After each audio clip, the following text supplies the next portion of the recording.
Hello, my name is Tony. I'm 42 years old. This story began more than 10 years ago, but we're continuing it because the main person involved has come back with so much audacity that I feel the need to share this incident with all of you. I know my sister-in-law loves to watch these, so if you're listening, I hope you're even more ashamed and embarrassed. Let's start from the very beginning. Sasha, my sister-in-law, and I were best friends even before I met her brother. We became friends in middle school and had been inseparable since the day we met. I didn't meet my husband until I was in college. I hadn't had the opportunity to meet him earlier because he was always out whenever I visited Sasha's house. When he moved away for college, I didn't get a chance to meet him. I actually met him by chance. I had seen his face in family pictures at Sasha's house, so I recognized him when I met him for the first time at a bar. He didn't know who I was and approached me. I was surprised but let it play out. By the end of the evening, I told him I was his sister's best friend. He was shocked but said I was too pretty to let go. He continued to pursue me, and after Sasha said it was okay, we started dating. We got married 2 years later and moved in next to Sasha and her husband Brett. After a year of marriage, Sasha and Brett had a baby girl, Via. I loved Via to bits. She was the cutest kid with the loveliest smile and laugh. The only issue was that Via was born with some birth defects that left her partially blind. For the first 5 years of her life, she struggled to adapt to her surroundings. It wasn't because she was stupid or couldn't grasp things properly. Rather, her parents refused to accept that their daughter was visually impaired. They would put her in situations where she had no experience, which were potentially dangerous because they wanted her to live a normal life. Now, don't get me wrong. I fully believe in making our societies more accessible for people with disabilities so they can live better and more normal lives. But when I say that Sasha wanted Via to live a normal life, I don't mean she wanted to make things accessible for her. One incident that comes to mind is a time we all went to a park. People usually came to the park for picnics, played dates, and exercise. Via and I went to spend some time together. There was a specific path in the park meant only for bicycles. While Sasha was absorbed in talking about something, I looked around for Via and noticed she wasn't near us. I panicked and asked Sasha if she had seen Via. "Sasha, have you seen Via? I'm really worried." "Don't worry about it." "How can you be so calm? Via could be in serious danger." "Calm down, Tony." "Calm down? How could I possibly be calm? Your daughter is visually impaired. What if she fell and seriously injured herself? You have no right to tell me how to parent my kid. Via is perfectly fine." "I never said that you don't know how to parent your child. I'm saying that I'm literally the only one who actually cares for your daughter. You need to be more responsible. I know what's best for her, and I don't need you to interfere or tell me what I'm doing is wrong.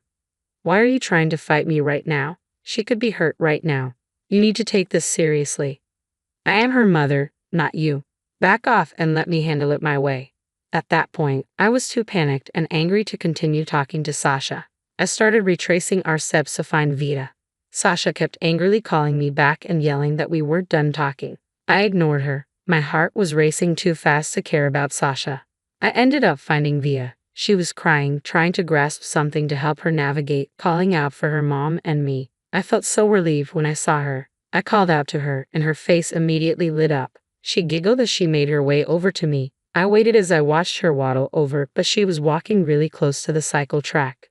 Suddenly, a large number of cyclists rode the track at high speeds. My stomach dropped. I quickly got up to catch her, but before I could take my next step, Via slipped and fell straight onto the cyclist's path. The cyclist tried to brake or swerve around her. I managed to reach her just before one of the cyclists could crash into her. I held Via tightly, and she sensed my panic and started crying. I calmed her and myself down. Sasha had witnessed the whole thing. She came over and grabbed Via out of my hands. "You shouldn't have interfered with Via. She needs to learn to understand her environment on her own." I was worried for her safety. "Did you even tell her about all the dangers here? She's old enough to walk around on her own. She doesn't need constant supervision. She's only 4 years old and visually impaired. She could have been seriously hurt." "Oh, come on. It's not that bad. She would have only gotten a few scratches or bruises. That's not the point. She needs proper care and guidance." "You're being overprotective. Via can handle herself." "Your ignorance is dangerous. One day it will hurt her. You need to take her safety seriously." "Just mind your own business, Tony. She's my daughter, not yours." Fine, but remember, you're responsible for her well-being. She deserves better care. Sasha grabbed Via and walked away. I felt so baffled and angry. How could someone treat their own child this way?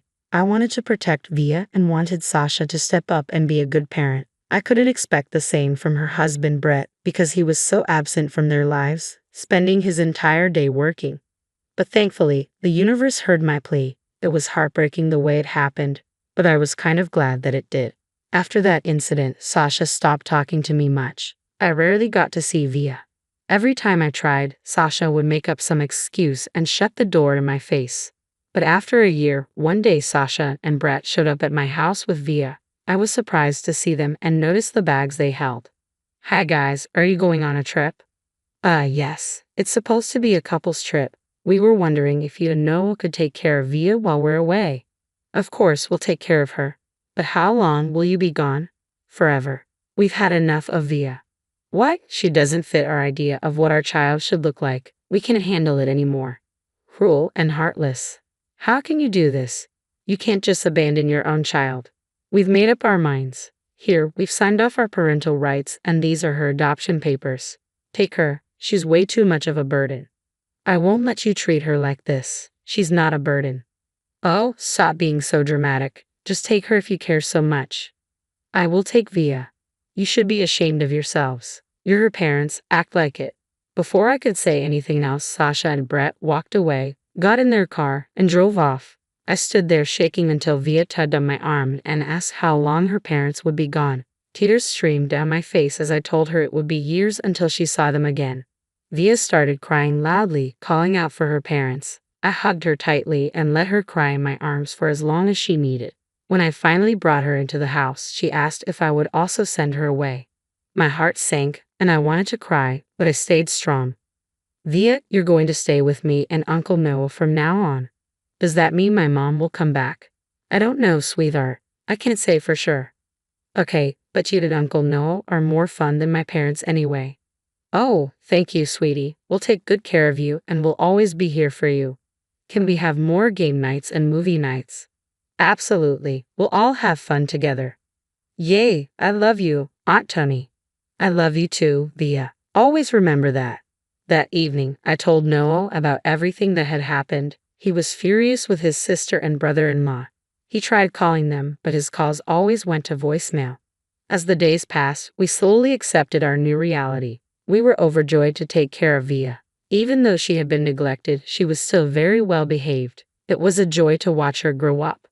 Eventually, days turned into months and months into years. Via grew into a beautiful young woman. We got along so well that we even forgot about Sasha and Brett. Via stopped calling us Aunt Tony and Uncle Noah 6 months into living with us. We became her parents in every way, and we loved her deeply. Though she was still mostly blind, she got much better at finding her way around. When she was 12, her doctor told us there was a new development in medicine that could restore Via's vision. We were shocked and asked if it could be fully restored. The doctor said, while it might not be 100%, they could achieve about 85%. We were overjoyed. That night, we sat down with Via to talk about the news. Via, sweetie, how do you feel about the news? I'm scared, Mom. I don't want to lose what little sight I have.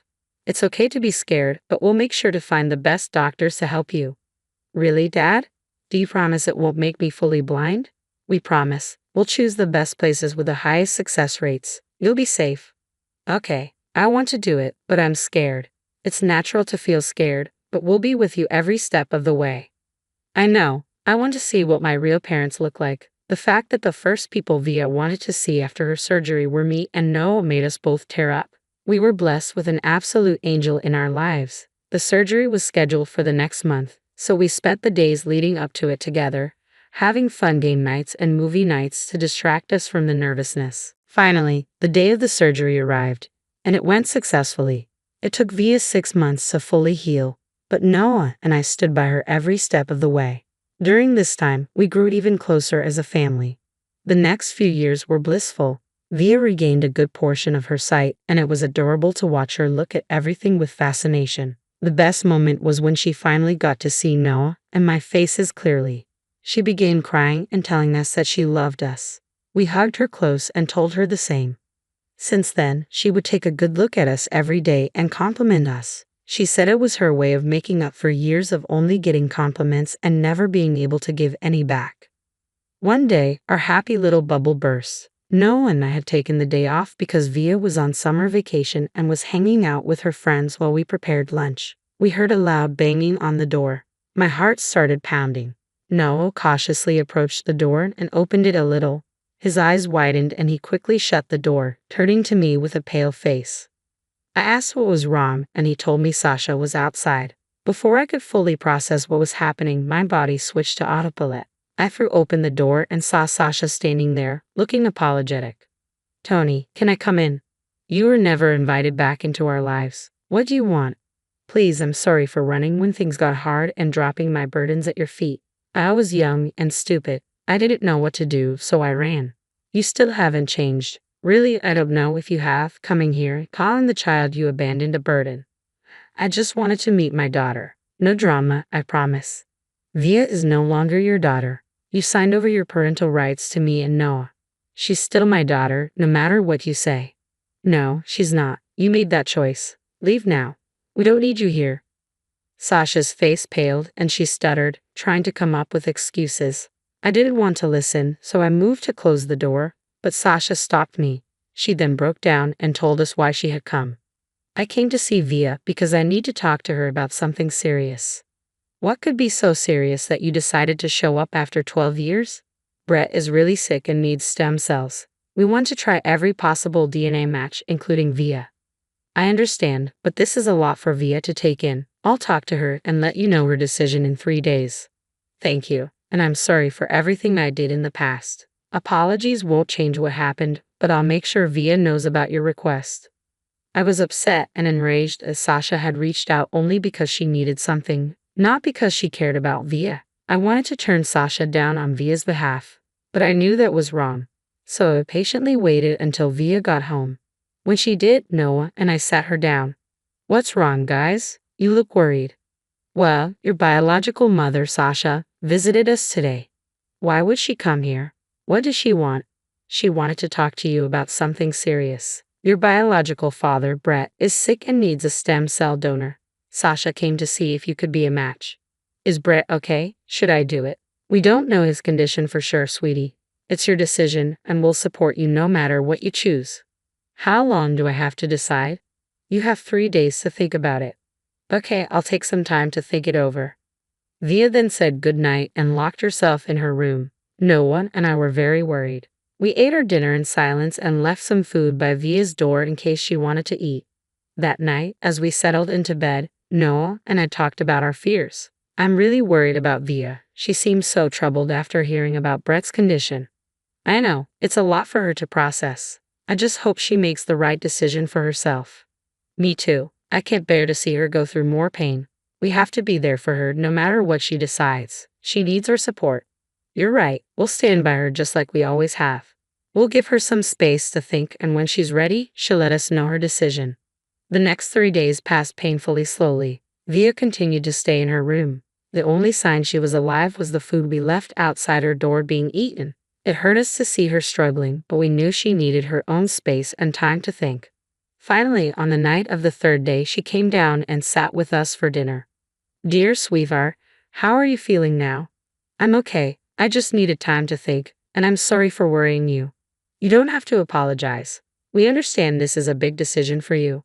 "That's right, honey. We support whatever you choose. I've made up my mind. I won't be donating anything to Brett." "Are you sure about this?" "Yes, Dad. I have my reasons, and I want to say them with Sasha here." "Okay, we'll be here with you when you talk to her. You don't have to do it alone." "Thanks. I have to admit that I was happy with what Via chose. I didn't really care about her reason for not wanting to donate. I just wanted my baby safe and sound, and I also didn't want Sasha or Brett to take advantage of her. I texted Sasha and told her to come meet us the next afternoon for lunch. The next afternoon, the 4 of us gathered at the dining table for lunch. Sasha looked like an anxious mess, and her head was down for the most part. She never looked directly at Via, which made all 3 of us annoyed. There was an awkward silence initially, but Via decided to break it.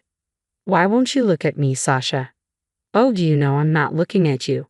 Mom and Dad helped fix my vision. I can see you now. They did? Why? Because we love her and want her to have the best life possible. You'd have to throw it in my face. Do you want to know my decision or not? Yes, I do. What did you decide? I've decided not to donate anything to Brett. Why should I help you after you guys left me? It's your duty as our daughter. No, I'm only mom and dad's daughter now. They actually care about me, unlike you. I felt insanely proud of my girl. I loved how she put Sasha in her place and how aware she was of herself. At that moment, I felt a huge surge of pride in the way my daughter had grown. But now, instead of being upset or angry at Via, Sasha turned to me. It's all your fault that Via is making this decision. You poisoned her mind against me. That's not true at all. We never told her anything negative about you.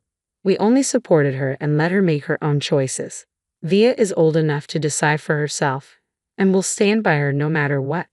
You're spoiling her. I'll call CPS and get her taken away from you. But you never cared about me for 12 years, and now you only come back because you need something. You didn't even ask me how I was doing. I'm grateful that I got my sight back because I got to see my biological mother for the first and last time. With that, Via got up from the table and walked into her room.